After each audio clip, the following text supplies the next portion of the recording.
Okay, तो आज हम पढ़ने जा रहे हैं क्लास 12 केमिस्ट्री का सेकेंड चैप्टर।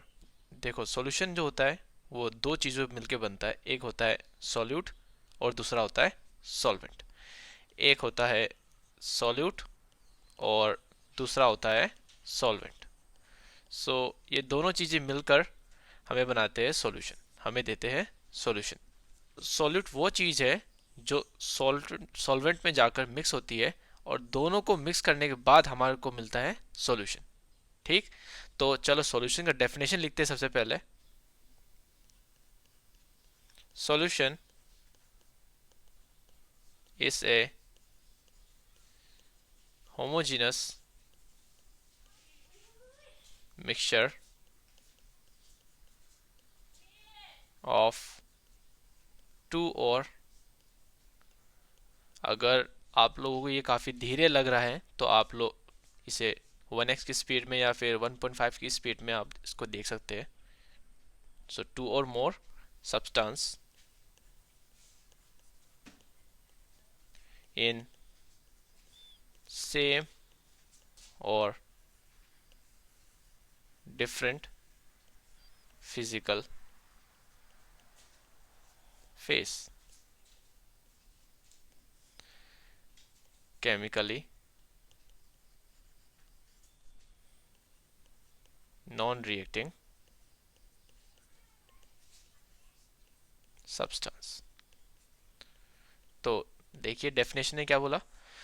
डेफिनेशन में क्या लिखा है? Solution is A homogeneous mixtures of two or more substance in a same or different physical phase, chemically non-reacting substance। So homogeneous mixture आप लोगों ने सभी पहले सुन लिया होगा। एक तो होता है होमोजेनस और दूसरा होता है हेटेरोजेनस। तो होमोजेनस कौन से सॉल्यूशन होते हैं? होमोजेनस वो होते हैं जैसे कि आपने किसी एक सॉल्यूशन में, मतलब कि आपने किसी एक सॉल्वेंट में कुछ चीज़ मिक्स किया। मिक्स करने के बाद वो चीज़ कंप्लीटली डिजॉल्व हो गई और आप अपने आंखों से देख नहीं सकते उसको। ठीक है, आप उसमें लाइट पास करेंगे तो वो टिंडल इफेक्ट शो नहीं करेगा। टिंडल इफेक्ट क्या होता है? जैसे कि आपके घर में कोई छेद होगा, कहीं दीवार में या फिर कहीं छत पे छेद होगा, तो वहाँ से लाइट आती है। तो वहाँ से लाइट आते समय आप लोगों ने देखा होगा उसकी जो पाथ होती है, लाइट की जो पाथ होती है, वो आप आराम से देख सकते हो। जो आप उस पाथ को देख रहे हो या फिर जिस तरह से वो लाइट आ रही है, उसी को इफेक्ट, उसी को हम बोलते हैं टिंडल इफेक्ट। जैसे कि आप देख सकते हो बाहर जाकर जब सूरज निकल रहा होता है सुबह के समय, पेड़ों में से जो सूरज की किरणों की जो लाइन टाइप की तरह आती है, जैसे कि स्ट्रेट लाइन पे, या फिर जो उनकी जो पाथ होती है वो दिखती है हमें, उसे हम बोलते हैं टिंडल इफेक्ट। तो ये जो होमोजेनस मिक्सचर्स होते हैं या फिर होमोजेनस सॉल्यूशन होते हैं, ये टिंडल इफेक्ट शो नहीं करते। और हेट्रोजेनस कौन से होते हैं? सपोज करो आप, जैसे कि बीकर में मैंने कोई सॉल्ट डाला, मिट्टी। ठीक है, तो मिट्टी डालने के बाद क्या होता है कि थोड़ी देर के बाद जो मिट्टी होती है वो नीचे बैठ जाती है। मीन्स नीचे बैठने के बाद क्या होती है, उसका जो सॉल्यूशन होता है ऊपर वाला पूरा क्लियर होता है। तो वैसे वाले जो सॉल्यूशन होते हैं उनको बोलते हैं हेटेरोजीनस, जो मिक्स नहीं हो पाते। और जो पूरी तरह से मिक्स हो जाते हैं उनको हम बोलते हैं होमोजेनस मिक्सचर। ये बात समझ में आ गई होगी। Solution is a homogeneous mixtures of two or more substance in a same or different physical phase. मतलब कि जब आप सॉल्यूशन बनाते हैं तो आपको एक तो सॉल्यूट दरकार सॉल्यूट चाहिए होती है और एक सॉल्वेंट चाहिए होती है। तो चाहे सॉल्यूट हो या फिर सॉल्वेंट, वो चाहे लिक्विड में हो सकता है या फिर गैसेस फेस में हो सकता है या फिर सॉलिड फेस में हो सकता है। और दूसरी कंडीशन क्या है उनकी, कि वो केमिकली नॉन रिएक्टिव होनी चाहिए। मीन्स अगर वो केमिकल रिएक्टिव हुए, जैसे कि आप सपोज करो आपने सॉल्यूशन बनाया हाइड्रोजन लिक्विड लेकर और क्लोराइड गैस लेकर, आपने उसको मिक्स किया, तो आपका क्या बनेगा? HCl। तो मतलब कि हाइड्रोजन का और क्लोराइड का दोनों का प्रॉपर्टी गुम हो गया और नया कंपाउंड बन गया HCl। तो जो नया बना कंपाउंड है HCl, उसका प्रॉपर्टी और इन दोनों की प्रॉपर्टी से बिल्कुल अलग है। तो मतलब कि हाइड्रोजन और लिक्विड कंप्लीटली रिएक्टिव है और दोनों मिक्स होकर HCl बना दिए। तो वैसे वाले चीज़ों को हम सॉल्यूशन में कंसिडर नहीं करेंगे इस चैप्टर में। इस चैप्टर में वही चीज़ होगा जो कि जब मिक्स होंगे और कोई नया प्रोडक्ट नहीं बनाए, सेम प्रोडक्ट होगा, सेम प्रॉपर्टी देंगे, वैसे वाली चीज़ें हम इस पर्टिकुलर चैप्टर के अंदर पढ़ने जाए। एक और टॉपिक जो आप कई बार सुनोगे क्वेश्चन के समय, क्वेश्चन मिलते समय, क्वेश्चन में कई बार आपको ये सब चीज़ें मिलेगी, जैसे कि बोलते हैं बाइनरी सॉल्यूशन। तो बाइनरी का सॉल्यूशन का मतलब क्या है? बाय मीन्स दो कंपोनेंट के मिक्सचर से जो बना सॉल्यूशन होता है उनको हम बोलते हैं binary solution. A solution of two component that is solute and solvent। ठीक, तो सॉल्यूट एक होता है, एक सॉल्वेंट होता है। तो सॉल्यूट जो कम मात्रा में हो और सॉल्वेंट जो ज़्यादा मात्रा में हो, मीन्स अमाउंट पे डिपेंड करता है। और उनके अमाउंट को हम कौन सी यूनिट पे लेंगे, तो बोले हमें लिखना होगा नंबर ऑफ मोल्स पे। ठीक है, एग्जाम्पल लेते हैं। सपोज करते हैं यहाँ पे आपको दिया है 98 ग्राम ऑफ H2SO4। ठीक, और आपको दिया है 54 ग्राम ऑफ H2O। तो आपको पूछे कि 98 ग्राम ऑफ H2SO4 और 54 ग्राम ऑफ H2O, इन दोनों में कौन सा सॉल्यूट है और कौन सा सॉल्वेंट है होगा। तो एक बात का ध्यान रखना, जब भी आपको कोई ऐसा पूछे तो आपको उसमें नंबर ऑफ मोल्स में जाना है, आपको उनके मास पे नहीं जाना कि इसका मास ज़्यादा है और इसका मास कम है। तो देखते हैं, सबसे पहले H2SO4 का नंबर ऑफ मोल्स निकाल के देखते हैं। तो पहले आप इसका मोलर मास निकालिए। सबसे पहले तो मोलर मास, हाइड्रोजन का एटॉमिक मास कितना है? 2 एटम। हाइड्रोजन का एटॉमिक मास कितना है? 1, और कितने एटम है? 2। प्लस सल्फर का एटॉमिक मास कितना है? 32। उसके बाद ऑक्सीजन यहाँ पे कितने? 4, और उसका एटॉमिक मास 16। ठीक, तो आप जब इन सबको प्लस करोगे तो आपको मिलेगा तकरीबन 98। ठीक, तो आपको इसका यूनिट मिलेगा 98 ग्राम पर मोल। तो मोलर मास का यूनिट होता है ये। ठीक है, ओके। तो इसका नंबर ऑफ मोल्स निकालते हैं। नंबर ऑफ मोल्स निकालोगे तो आपके पास फॉर्मूला क्या होगा? गिवन मास बाय मोलर मास। अगर आपको ये सब चीज़ें पता है पहले से ही तो आप वीडियो को स्किप कर सकते हैं और आगे देखिए। आप मास कितना निकला, मास कितना दिया हमें? 98 ग्राम क्वेश्चन में, 98 ग्राम। उसके बाद हमें अभी मोलर मास कितना मिला? 98। तो कट के कितना निकलेगा? 1। यहाँ पे ग्राम पर मोल, तो यहाँ पे ग्राम और यहाँ के ग्राम का कट गया। नेक्स्ट देखते हैं इसमें 54 ग्राम ऑफ H2O। तो मोलर मास कितना निकलेगा? हाइड्रोजन का एटॉमिक मास 1, हाइड्रोजन कितने? 2, ऑक्सीजन कितना? 1, और इसका एटॉमिक मास 16। सो प्लस करके कितना आएगा? 18। ठीक, 18 ग्राम, 18 ग्राम। और उसके बाद इसका नंबर ऑफ मोल्स निकालोगे तो कितना आएगा? 54 ग्राम डिवाइडेड बाय 18 ग्राम पर मोल। तो यह आएगा आपका आंसर 3। तो देख सकते हो फिर 98 ग्राम ऑफ H2SO4 और 54 ग्राम ऑफ H2O, दोनों में कौन सा मोल सबसे ज़्यादा है? H2O का। तो आप ये बोलोगे कि यहाँ पे H2O सॉल्वेंट है और H2SO4 सॉल्यूट है। तो मतलब सॉल्यूट की मात्रा कम पे ली जाती है और सॉल्वेंट की मात्रा ज़्यादा पे ली जाती है। तो ज़्यादा कम किसके रिलेटेड देखेंगे? नंबर ऑफ मोल्स के अकॉर्डिंग देखेंगे। ठीक है, तो आप इसका स्क्रीनशॉट ले सकते हो और फिर चलो हम आगे पढ़ते हैं। स्क्रीनशॉट ले लीजिए, 1 2 3। ओके, तो कुछ टॉपिक्स हम यहाँ पे पहले से देख लेते हैं कि कौन कौन से टॉपिक हम इस चैप्टर में पढ़ने वाले हैं, जो कि काफ़ी कहते हैं उनकी वैल्यू है हमारे लिए। तो सबसे पहले है, देखते हैं कौन कौन से फॉर्मूला हमारे पास है। Expressing concentration of solution. तो कंसंट्रेशन ऑफ सॉल्यूशन मतलब सॉल्यूशन की जो कंसंट्रेशन है कि कितने मात्रा पे सॉल्यूट, कितने अमाउंट ऑफ सॉल्वेंट में ऐड हुई है, उस चीज़ को हम किस किस तरीके से हम रिप्रेजेंट कर सकते हैं, उस चीज़ को हम थोड़ा देख लेते हैं यहाँ पर।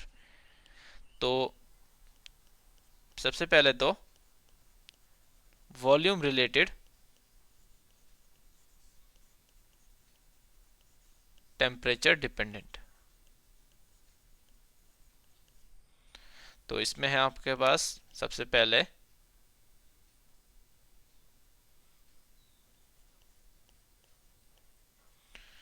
वॉल्यूम बाय वॉल्यूम परसेंटेज, फिर है आपके पास मास बाय वॉल्यूम परसेंटेज, फिर तीसरे नंबर पर है आपके पास मोलैरिटी, फिर चौथे नंबर पर है आपके पास नॉर्मेलिटी। ठीक, ओके चलो अगला आते हैं। हमारे पास है मास रिलेटेड, और इसमें आएगा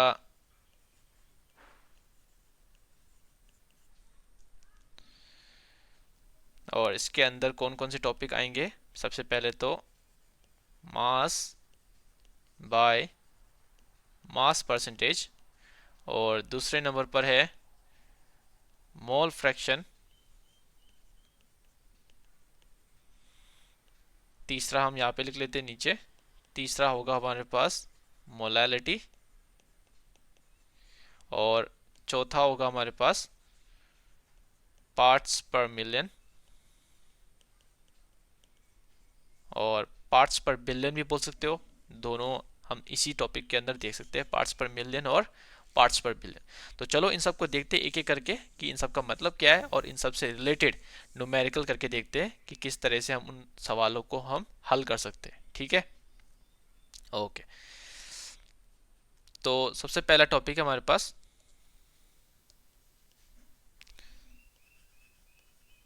मास परसेंटेज।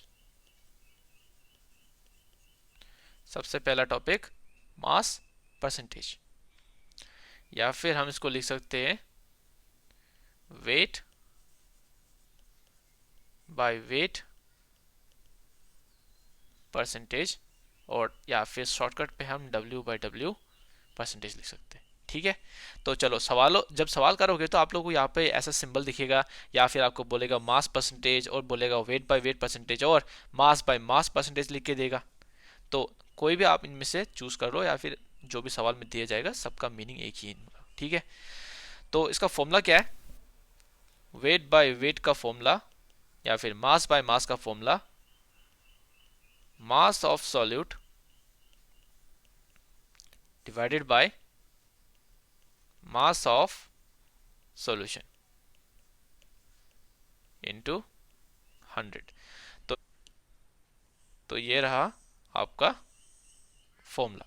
ठीक, ओके। तो एक एग्जांपल लेते हैं कि क्वेश्चन में अगर आपको दे दिया जाए वैसा, तो आप उसको स्टेटमेंट में कैसे बदल सकते हैं। अ solution of sucrose in water is 6% weight by weight और मास बाय मास। तो इसका मतलब क्या है, आप इसको स्टेटमेंट में कैसे लिखोगे, आप इसको लिखोगे 6 gram of sucrose is present in 100 gram of solution. ठीक, आपको समझ में आ गया होगा इसको पढ़ते ही। A solution of sucrose in water is 6%। अगर आपको सवाल में क्वेश्चन में इस तरह से लिखा आ जाए 6% या 10% या 15% किसी भी तरीके का, तो आपको क्या करना है, 6 ग्राम ऑफ सुक्रोज, मतलब कि जो परसेंटेज दिया है वो किसका दिया है, सॉल्यूट का दिया है। तो आप लिखोगे कैसे इसको, 6 gram of sucrose is present in 100 gram of solution. यहाँ पे अगर आपको 15 दे दिया जाए तो आप कैसे लिखोगे, 15 ग्राम of sucrose is present in 100 gram of solution. चलो ये बात समझ में आ गई होगी आपको। तो इससे रिलेटेड क्वेश्चन करते हैं कुछ। तो चलो आपको सवाल आया है, सवाल दिया है, a solution is prepared by adding 2 gram of NaCl to 18 gram of water. Calculate the mass percent of the solute.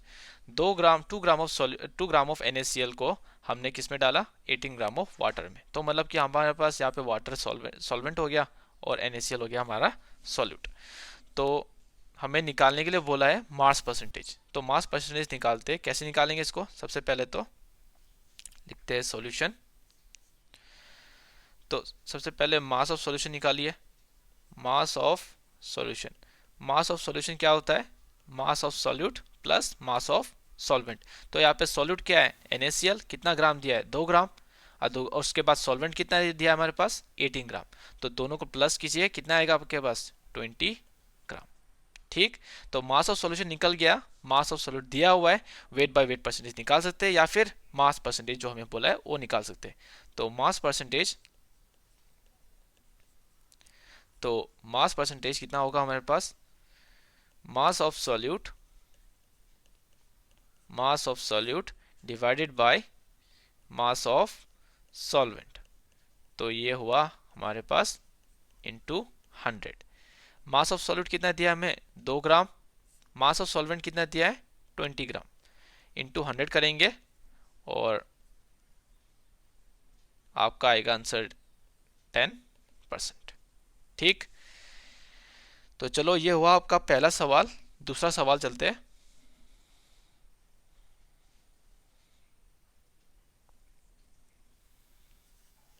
दूसरा सवाल,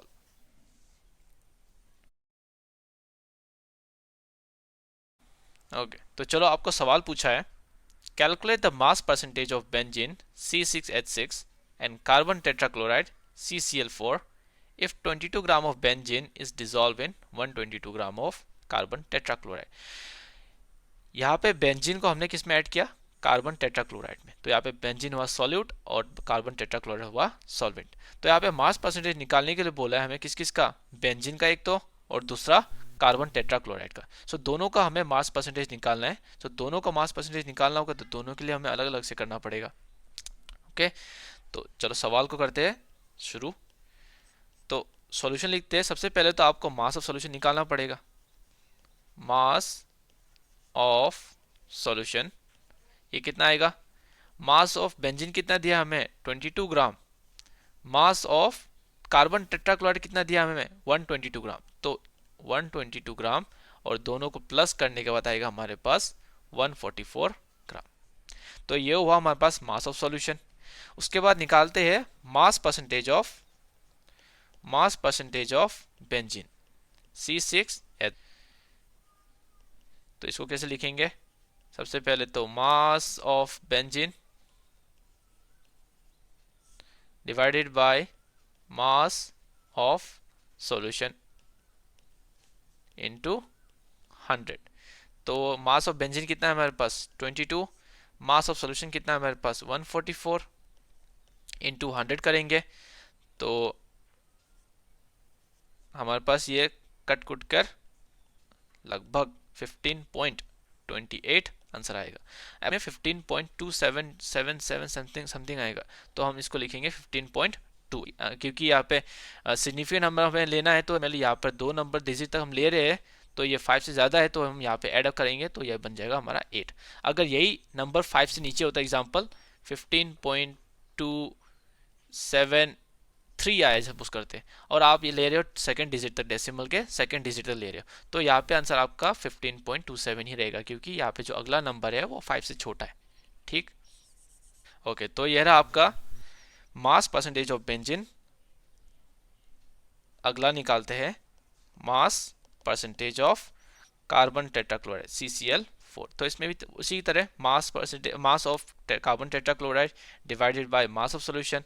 सो मास ऑफ टेट्राक्लोराइड कितना दिया आपके, 122 ग्राम, और मास ऑफ सॉल्यूशन कितना दिया हमारे को, 144 ग्राम।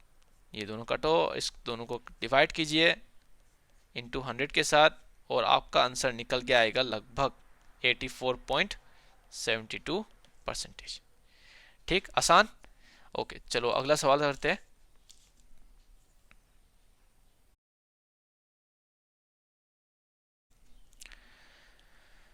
ओके, तो आपको सवाल दिया है, a solution is prepared bye dissolving 11 gram of glucose in 200 centimeter cube of water at 30 degrees Celsius, what is the mass percentage of glucose in solution?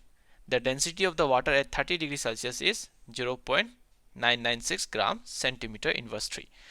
तो आपको पूछा है मास परसेंटेज निकालिए ग्लूकोज का, और किस में ऐड किया इन्होंने? वाटर पे। तो यहाँ पे वाटर का हमें क्या दिया है? वॉल्यूम और डेंसिटी। बट हमें अगर मास परसेंटेज निकालना है तो हमें क्या चाहिए? मास ऑफ सॉल्यूशन और दूसरा मास of solute. Mass of solute दिया हुआ है, मास ऑफ सॉल्यूशन नहीं दिया है, तो हमें मास ऑफ सॉल्यूशन निकालना पड़ेगा। तो देखते हैं सवाल इसको कैसे करते हैं। सॉल्यूशन लिखते हैं यहाँ पर।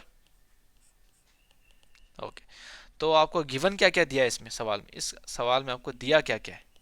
सबसे पहले तो मास ऑफ ग्लूकोज जो कि हमारा सॉल्यूट होने वाला है, कितना दिया हमें? 11 ग्राम। उसके बाद वॉल्यूम ऑफ वाटर दिया है, कितना? लगभग 200 सेंटीमीटर क्यूब। उसके बाद क्या दिया हमें? डेंसिटी। डेंसिटी ऑफ वाटर दिया है। डेंसिटी ऑफ वाटर कितना हमारे पास? 0.996 ग्राम सेंटीमीटर इनवर्स 3। ठीक, तो सबसे पहले तो हमें मास ऑफ सॉल्यूशन निकालना पड़ेगा, और मास ऑफ सॉल्यूशन निकल गया, मास ऑफ ग्लूकोज मिल गया, तो आपके लिए तो आसान बन गया नहीं? तो फिर मास परसेंटेज निकालना उसमें तो काफ़ी आसान हो गया। तो अब क्या करेंगे? हम इसमें से मास निकालेंगे। तो मास निकालने के लिए फॉर्मूला क्या होगा हमारे पास? देखो, आप लोगों ने सभी डेंसिटी का फॉर्मूला तो पढ़ ही लिया है। डेंसिटी निकालना है तो डेंसिटी का फॉर्मूला क्या है आपके पास? Density is equal to mass upon volume.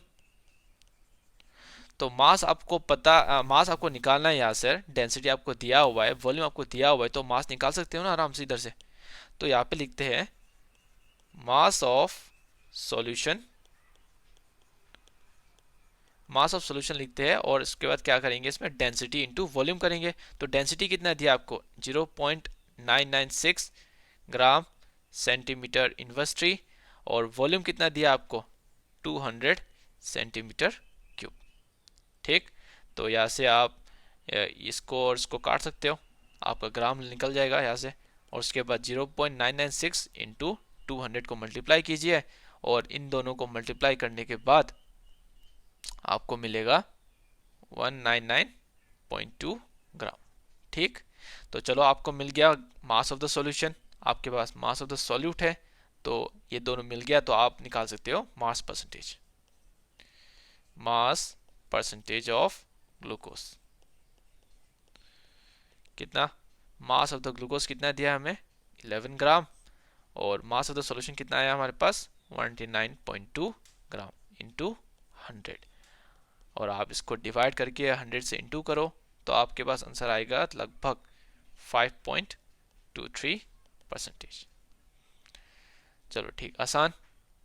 Okay, बढ़िया। चलो अगला सवाल देता हूँ, आप उसको सॉल्व कीजिए, और जो आपका आंसर आए उसे आप कमेंट सेक्शन में लिख दीजिए। तो चलो, आपको ये सवाल दिया है, ये आप घर से करें, घर में करें, और जो आपका आंसर आए, जो आपका जवाब निकले, उसे आप कमेंट सेक्शन पे लिख दीजिए। अगर सही होगा तो हम आपको रिप्लाई कर देंगे। ओके, अगले टॉपिक पे बढ़ते हैं। वॉल्यूम बाय वॉल्यूम परसेंटेज, और इसका फॉर्मूला है आपके पास, वॉल्यूम बाय वॉल्यूम परसेंटेज का फॉर्मूला है volume of solute divided by volume of solution into 100। ठीक, तो इसमें आपको एग्जांपल देते हैं, और उसको स्टेटमेंट में कैसे लिखते हैं वो मैं बताता हूँ। Solution HCl solution is 10% volume by volume. ठीक, तो आपको ये दिया है, और आपको इसको स्टेटमेंट में कैसे लिखेंगे? तो 10 ml ऑफ HCl is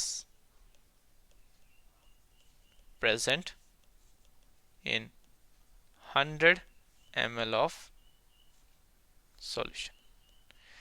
तो यहाँ पे आपको दिया HCl का 10% वॉल्यूम बाय वॉल्यूम। स्टेटमेंट में कैसे लिखेंगे? 10 ml of HCl is present in 100 ml of solution. यहाँ पे अगर आपको 52 दिया समझ लो, 52% वॉल्यूम बाय वॉल्यूम, तो आपको इसको लिखेंगे कैसे?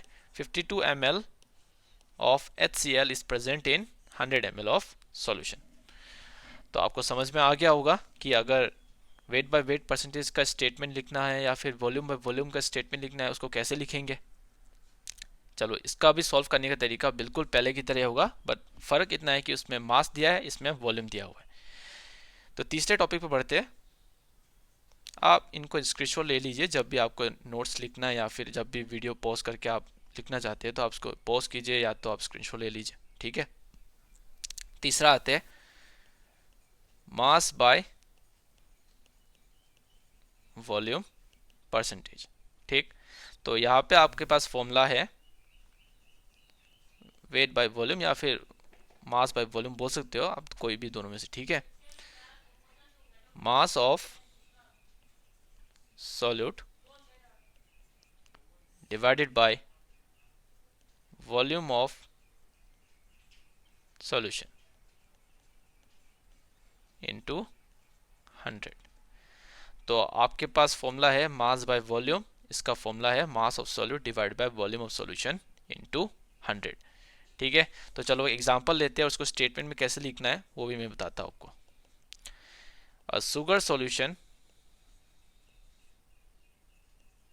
A sugar solution is 3% mass by volume। तो इसको स्टेटमेंट में कैसे लिखेंगे? 3 gram of sugar is present in 100 ml of solution, ठीक। तो आपको समझ में आ गया होगा कि किस तरह से इन सब चीज़ों को, इन सब परसेंटेज को हम किस तरह से स्टेटमेंट में लिखते हैं। तो परसेंटेज का काम यहीं तक खत्म होता है। इसके बाद हम मोलैरिटी, नॉर्मेलिटी, मोल फ्रैक्शन ये सब पढ़ेंगे चैप्टर के आगे टॉपिक में, ठीक है। तो चलो मास बाय वॉल्यूम से रिलेटेड एक क्वेश्चन करते हैं और उसके, तो ये है आपके पास सवाल और इसको कैसे करेंगे देखिए। क्या पूछा आपको? सबसे पहले तो ये पता लगाते हैं। Sugar solution is 10% weight by weight, find weight by volume if density is 1.2 ग्राम पर एम। आपको निकालना है वेट बाय वॉल्यूम परसेंटेज। दिया क्या आपको? 10% वेट बाय वेट और डेंसिटी दिया है आपको सॉल्यूशन का। तो आपको अगर ये निकालना है तो आपके पास एक तो वेट होना चाहिए किसका? सॉल्यूट का, और वॉल्यूम होना चाहिए सॉल्यूशन का, ठीक है। तो आपके पास वेट ऑफ सॉल्यूट कहाँ से निकलेगा? यहाँ से। सॉल्यूशन का मास कैसे, सॉल्यूशन का वॉल्यूम कैसे निकलेगा? आप इस डेंसिटी को इस्तेमाल करेंगे। तो देखते हैं चलो कैसे करना है। Solution 10% weight by weight sugar solution का मीनिंग क्या है, मतलब क्या है इसका? 10 gram of sugar is present, और डिजोल्व भी बोल सकते हो, इन 100 ग्राम ऑफ सॉल्यूशन, ठीक है। तो 10 gram of sugar is present in 100 gram of solution. चलो ये हुआ, आपके पास सॉल्यूट निकल गया, आपके पास मास ऑफ सॉल्यूशन है और आपके पास डेंसिटी दिया हुआ है। तो उस समय की जैसा हमने डेंसिटी का फॉर्मूला यूज़ किया था, डेंसिटी लिख के देता हूँ मैं यहाँ पर, density is equal to mass upon volume. अभी आपको चाहिए वॉल्यूम, आपको दिया है डेंसिटी और मास आपको यहाँ से निकल गया, तो आप वॉल्यूम निकाल सकते हो आराम से। तो यहाँ पे लिखते हैं volume of solution. Volume of solution निकालना है तो आपको क्या करना है? Mass divided by density. Mass कितना दिया आपके पास? 100 ग्राम, और डेंसिटी कितना दिया आपके पास? 1.2 ग्राम पर एम एल। तो यहाँ से इनको डिवाइड करेंगे और आपके पास निकलेगा तकरीबन 83.3 एम एल। बढ़िया, ओके। तो आपके पास वॉल्यूम ऑफ सॉल्यूशन है, मास ऑफ द सॉल्यूट है, तो वेट बाय वॉल्यूम परसेंटेज आप निकाल सकते हो यहाँ से। मास बाय वॉल्यूम परसेंटेज क्या आएगा? मास ऑफ द सॉल्यूट कितना है आपके पास? 10 ग्राम, और उसके बाद वॉल्यूम ऑफ द सॉल्यूशन कितना है आपके पास? 83 ml। ठीक है, तो अब आप इसको इंटू 100 करेंगे, आपके पास आंसर आएगा तकरीबन 12%। ओके, तो हम अगले टॉपिक पे बढ़ते हैं। अगला टॉपिक है हमारा मोलैरिटी। मोलैरिटी, तो मोलैरिटी को हम डिफाइन करते हैं। सबसे पहले इसका डेफिनेशन लिखते हैं। It is defined as the number of moles of solute dissolved in 1 liter of solution। तो क्या है definition? It is defined as the number of moles of solute dissolve in 1 litre of solution. मतलब कि आपके पास जो solute है उसका कितना मोल्स, जो सोल्यूट है उसका कितना मोल्स हमने 1 लीटर ऑफ सॉल्यूशन में बनाया है। तो इसमें जो भी आंसर हमें निकालना है उसका जितना भी वॉल्यूम है हमें लेना है वो सारा लीटर में कन्वर्ट करना होगा। और नंबर ऑफ मोल्स तो आपको पता है कैसे निकालना है, number of moles equal to mass upon volume. तो चलो फॉर्मूला लिखते हैं। इसका फॉर्मूला क्या होगा हमारे पास? मोलैरिटी का सिंबल है कैपिटल एम, तो हम लिख सकते हैं इसको number of moles of solute divided by volume of solution in litre. ठीक है, तो ये रहा आपके पास फॉर्मूला। ओके, तो चलो ये रहा। अब इससे रिलेटेड हम क्वेश्चन करते हैं। सबसे पहले मैं आपको इसका एक एग्जांपल देता हूँ कि किस तरह से हम उसको स्टेटमेंट में लिख सकते हैं। Example, molarity of glucose is 10 m। M का मतलब मोलैरिटी, मोलार। ठीक है, तो मोलैरिटी का जो यूनिट है हम उसको मोल लिख सकते हैं, मोल सॉरी, जो मोलैरिटी का यूनिट है हम उसको मोलैरिटी है हम लिख सकते हैं, मोलार लिखते हैं ज़्यादातर समय शॉर्टकट की तरह। ठीक है, तो उसका दूसरा यूनिट क्या होगा? मोल्स पर लीटर, बट हम उसको एम करके भी लिख सकते हैं जिसका मीनिंग होता है मोलार। ठीक है, तो चलो ये वो बात। इसको स्टेटमेंट में कैसे लिखेंगे? इसका स्टेटमेंट लिखेंगे 10 मोल्स। आपने अगर कुछ एक आध फॉर्मूला का ये सब पकड़ लिया ना कि किस तरह से उसको हम स्टेटमेंट में लिख सकते हैं, तो अब बाकी के जितने भी फॉर्मूला आप काउंटर करोगे चैप्टर के आगे चलकर, उन सबको आप किस तरह से स्टेटमेंट में लिख सकते हो आराम से आप कर सकते हो। ठीक है, तो 10 moles of glucose is dissolve in 1 litre of solution. ठीक है, तो आपके पास जो सॉल्यूशन है उसके 1 लीटर में आपने तकरीबन 10 मोल ऑफ ग्लूकोज ऐड की। तो चलो ये आप स्क्रीनशॉट ले लीजिए और आप इसका पहला सवाल करने के लिए तैयार हो जाइए।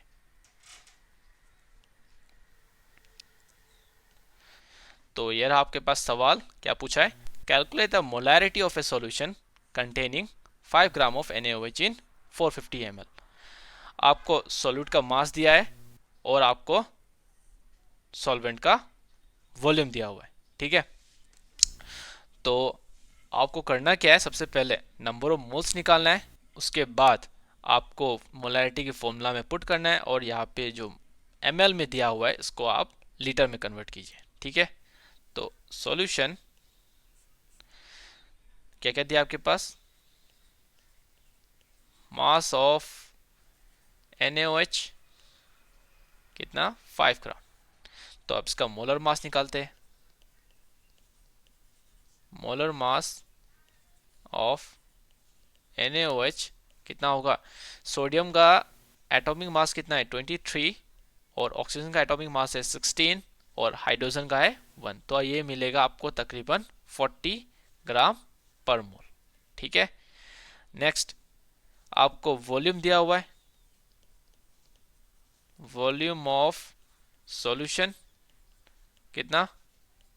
450 ml, और आप इसको कन्वर्ट करेंगे लीटर पे तो आपको मिलेगा तकरीबन 0.45 लीटर। चलो पहला निकालते हैं नंबर ऑफ मोल्स।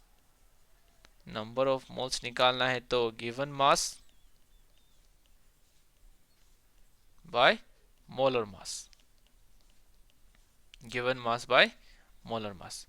तो गिवन मास दिया है आपको 5 ग्राम और मोलर मास निकला है आपका, इसको अच्छे से लिखते हैं एक बार,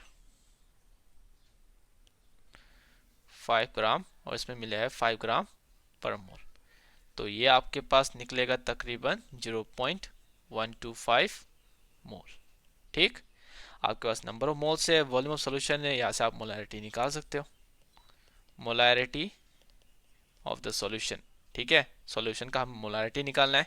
कितना मास दिया है हमारे कितना नंबर ऑफ मोल्स दिया है, number of moles by volume of solution in litre.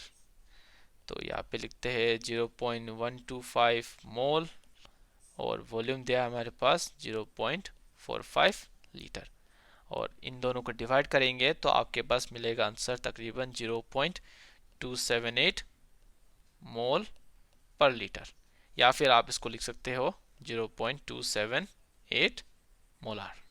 ठीक है, तो यह है आपका पहला सवाल। चलो अगले सवाल पे पहुंचते हैं। ओके, तो आपको सवाल पूछा है calculate the mass of Na2CO3 present in 100 ml of 4m solution. तो सॉल्यूशन का कंसेंट्रेशन कितना है 4m और अमाउंट कितना दिया है 100 ml। तो 100 ml के अंदर आपका Na2CO3 का मास कितना प्रेजेंट है, तो आपको ये ढूंढना है। तो चलो करते हैं सवाल का जवाब ढूंढते हैं।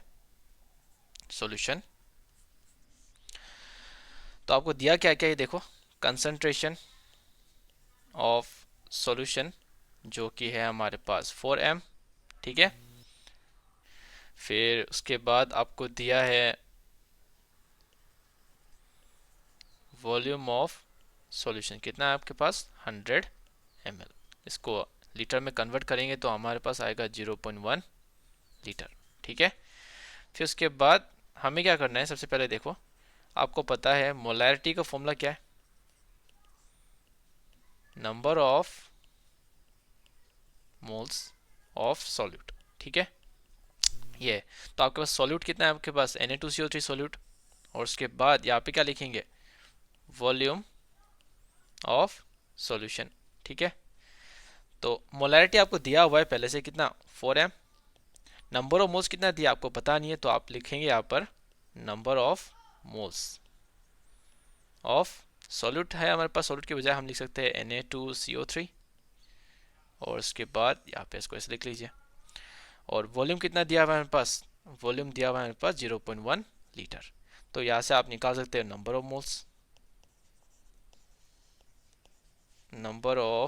ऑफ Na2CO3 कितना है 4 इंटू 0.1, ये आपके पास आ जाएगा 0.4 मोल्स। अब आपके पास मोल्स है, तो मोल्स है आपके पास, उसके बाद आपको क्या क्या ढूंढना है आपको इसके लिए मोलर मास। तो आप मोलर मास निकालिए, मोलर मास निकालने के बाद नंबर ऑफ मोल्स दिया हुआ है तो आप इसी तरह से मास निकाल सकते हो आराम से। देखते हैं, चलो मोलर मास निकालते हैं। सबसे पहले मोलर मास ऑफ Na2CO3 कितना है 23 इंटू 2 प्लस कार्बन कितना है 12, और उसके बाद ऑक्सीजन कितना दिया हमारे पास 16 इंटू 3। तो आप इन सब को प्लस करेंगे और इंटू करने के बाद आपके पास जो आंसर आएगा वो होगा आपके पास 106 ग्राम पर मोल। ठीक है, अब नंबर ऑफ मोल्स का तो फॉर्मूला पता ही है आपको, नंबर ऑफ मोल्स कितना मास बाय मोलर मास, और आपके पास नंबर ऑफ मोल्स कितना है 0.4, मास आपको ढूंढना है, मोलर मास कितना निकला 106। तो आप यहाँ से मास निकाल सकते हो, मास इक्वल टू 0.4 इंटू 106, ये आपके पास आ जाएगा तकरीबन 42.4 ग्राम। ठीक है, आसान था।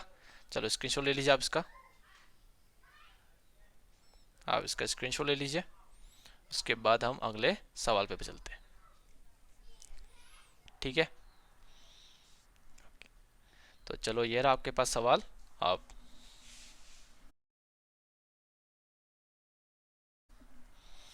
सॉल्यूशन क्या क्या पूछा है देखो। Calculate molarity of K I if the density of the 20% mass by mass aqueous के आई इज 1.203। आपको डेंसिटी दिया हुआ है, आपको 20% मास बाय मास दिया हुआ है किसका, के आई का, और क्या निकालने को बोला है, मोलैरिटी। अगर आपको मोलैरिटी निकालना है तो आपको क्या चाहिए, सबसे पहले तो नंबर ऑफ मोल्स और उसके बाद वॉल्यूम ऑफ द सॉल्यूशन। ठीक है, तो कैसे निकालेंगे, चलो देखते हैं। आप 20% मास बाय मास दिया हुआ है तो आपको स्टेटमेंट में इसको लिख सकते हो आराम से। ठीक है, तो आप इसको स्टेटमेंट में कैसे लिखेंगे, 20 gram of K I is present in 100 gram of solution. यहाँ पे आपको सॉल्यूशन का मास मिल गया, यहाँ पे आपको सॉल्यूट का मास मिल गया। सॉल्यूट का मास मिल जाए तो आप यहाँ से नंबर ऑफ मोल्स निकाल सकते हो। उसके बाद आपको मास ऑफ सॉल्यूशन दिया हुआ है, डेंसिटी ऑफ सॉल्यूशन दिया हुआ है, तो यहाँ से आप वॉल्यूम निकाल सकते हो आराम से। ठीक है, तो चलो वॉल्यूम निकालते हैं।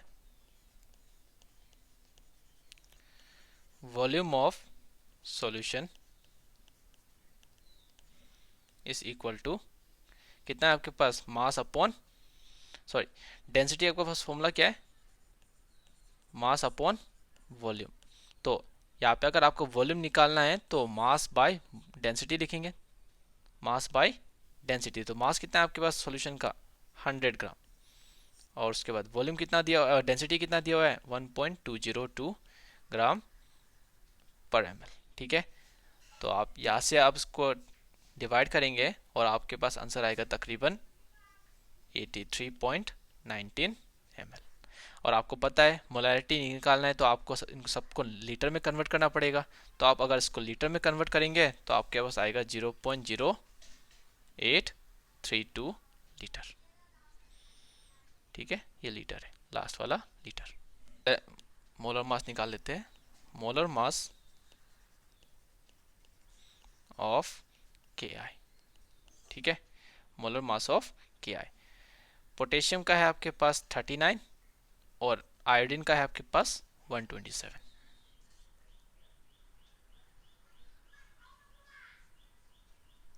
तो आप इन दोनों को प्लस करेंगे, आपके पास आएगा 166 ग्राम पर मोल।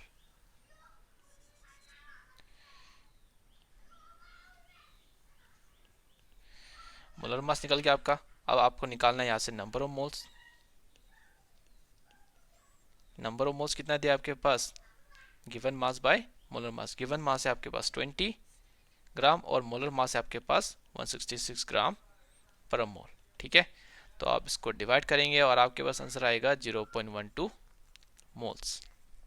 ठीक है, अब मोलैरिटी निकालो। Molarity given number of moles by volume of solution in litre. तो 0.12 मोल्स और आपके पास वॉल्यूम है 0.0832 लीटर। अब आप इन दोनों को डिवाइड करेंगे और आपके पास आएगा नियरली आंसर 1.44 मोलर। चलो समझ में आ गया आपको, आप इसका स्क्रीनशॉट ले लीजिए, फिर हम अगले टॉपिक पे बढ़ते हैं। ठीक है, चलिए हमारा अगला टॉपिक है relation between molarity and volume. बी ये बिटवीन है, ठीक है, शॉर्टकट। एग्जाम में नहीं लिखना ये सब चीज़ें क्योंकि आपके मार्क्स कट जाएंगे, इसे मैं खुद लिख रहा हूँ तो आप अपने नोट्स में लिख सकते हैं शॉर्टकट में। तो relation between molarity and volume. तो सपोज करते हैं यहाँ पे आपके पास एक बीकर है। ठीक है, अब आपने इस बीकर में कुछ अमाउंट पे, सपोज करो 10 ग्राम ऑफ NaOH ऐड किया। ठीक है, और इसमें जो सॉल्यूशन है वो है आपके पास सपोज करो 100 ml। ठीक है, अब आपके पास 10 ग्राम ऑफ NaOH है। अब 10 ग्राम NaOH दिया हुआ है तो आपको पता है इसका मोलर मास 40। तो आप यहाँ से मोलर मास निकाल सकते हैं, नंबर ऑफ मोल्स निकाल सकते हैं। नंबर ऑफ मोल्स पता है, वॉल्यूम आपको दिया हुआ है, लीटर में कन्वर्ट करके आप इसमें क्या निकाल सकते हो, मोलैरिटी। ठीक है, तो ये सब दिया हुआ है तो हम बोल सकते हैं यहाँ पे कुछ M1 करके मोलैरिटी है और V1 करके कुछ वॉल्यूम है।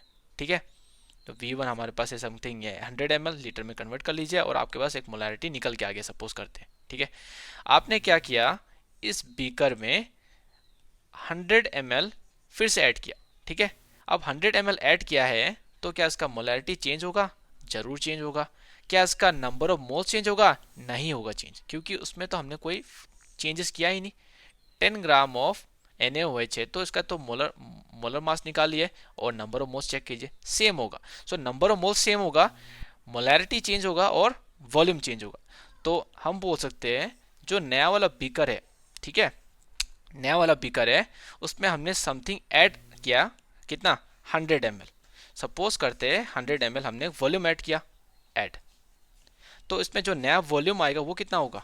वो होगा हमारे पास M2, और जो नया वॉल्यूम आएगा वो V2 के बराबर होगा, ठीक है। तो V2 कितना होगा? 100 ml प्लस 100 ml, ठीक है। तो ये रहा हमारे पास एक कंडीशन। तो आप पूछ रहे हैं कि इसमें जो नया मोलैरिटी है उसको कैसे निकालें, ठीक है। देखो, आपने इसमें पर्टिकुलर अमाउंट पे सॉल्यूट ऐड किया है, इसका नंबर ऑफ मोल्स चेंज होगा? नंबर ऑफ मोल्स चेंज नहीं होगा। आपको पता है मोलैरिटी का फॉर्मूला क्या है? Number of moles by volume. आप इसको लिख लो M1V1। इधर भी M2 निकालना है तो क्या है? Number of moles bye V2। Number of moles में कोई चेंजेस नहीं होगा। आप इसको कैसे लिख सकते हो? N equal to M1V1। आप इसको लिख सकते हो N इक्वल टू M2V2। मतलब क्या है? नंबर ऑफ मोल्स इधर भी और इधर भी सेम है, तो हम ये बोल सकते हैं यहाँ का n इक्वल है, तो फिर M1V1 is equal to M2V2। जरूर कह सकते हैं। हम कैसे लिख सकते हैं इसको फिर? M1V1 equal to M2V2। देखो, एग्जाम में आपको इसको डिराइव कैसे करना है, किस तरह के एग्जाम्पल आपको देख के प्रूफ करना है, वो सब कोई नहीं पूछेगा। आपको सिर्फ इस फॉर्मूला को याद रखना है, कब ये फॉर्मूला इस्तेमाल करना है और कैसे इस्तेमाल करना है, ये याद रखना है आपको। एक कंटेनर है, उसमें हमने some amount of volume add किया, तो नया वाला मोलैरिटी निकाल के दीजिए बोल रहे हैं, तो उस समय हमें ये वाला फॉर्मूला यूज़ करना होगा, ठीक है। आपको पूछ रहे हैं M1 बड़ा होगा कि M2 बड़ा होगा, या फिर V1 बड़ा होगा V2 बड़ा होगा। आपको पता है V1 और V2 में कौन बड़ा होगा? V2 ऑब्वियसली, क्योंकि V1 था हमारे पास 100 ml और इसमें हमने कितना ऐड किया? 100 ml। तो नया वाला जो V2 है वो कितना होगा? 200 ml। जाहिर सी बात है ना, तो फिर V2 हमारा बड़ा हो गया। अब M2 और M1 में कौन बड़ा होगा? M2 और M1 में M1 बड़ा होगा। क्यों? नंबर ऑफ मोल्स तो कांस्टेंट है, पर V1 कितना है इधर? 100 ml। इधर n कांस्टेंट है, V2 कितना है? 200 ml। तो अब सेम वैल्यू को एक बड़े नंबर से डिवाइड करोगे तो ऑब्वियसली आंसर छोटा आएगा ना। तो फिर ये बोल सकते हो M2 और M1 में M2 छोटा है और M1 बड़ा, ठीक है। तो मतलब कि किसी भी कंसंट्रेटेड सॉल्यूशन में या फिर किसी भी सब्सटेंस में अगर हम कुछ उसको डाइल्यूट करते हैं या फिर कोई सॉल्वेंट ऐड करते हैं तो उसका कंसंट्रेशन कम होता है। कंसंट्रेशन कम होने का मतलब मीन्स मोलैरिटी कम हो जाएगा उसका, ठीक है बात। चलो, यहाँ पे एक फॉर्मूला आपके पास मिल गया है, अब इससे रिलेटेड एक क्वेश्चन करते हैं, ठीक है। चलो, आपके पास सवाल है 0.2 m 100 ml HNO3 solution is diluted with 100 ml water. Find its new molarity. Okay, तो चलो आपके पास सॉल्यूशन है। क्या क्या दिया आपके पास? M1 इक्वल टू 0.2 m, और फिर आपके पास दिया है V1 is equal to 100 ml, और आपको दिया है V2 इज इक्वल टू, यहाँ पे देखो आपको 100 ml ऐड किया है और पहले से कितना था? 100 ml, तो आपके पास V2 होगा 200 ml और आपको निकालना है M2, ठीक है। अभी अभी आपने फॉर्मूला पढ़ा है M1 V1 is equal to M2 V2, ठीक है। हाँ, आपको एक चीज़ याद रखना होगा, आपको जो ऊपर वाली जो वॉल्यूम है उसको आपको लीटर में कन्वर्ट करना है। तो ये होगा आपके पास 0.1 लीटर और ये आपके पास आ जाएगा 0.2 लीटर, ठीक है। आपको यहाँ से M2 निकालना है। M2 is equal to M1 V1 by V2। M1 कितना है आपके पास? 0.2, V1 कितना है? 0.1, और आपके पास V2 कितना दिया हुआ है? 0.2, ठीक है। आप यहाँ से इसको काटिए और कितना लेगा बचेगा आपका? 0.1 m। तो आपका मोलैरिटी है 0.1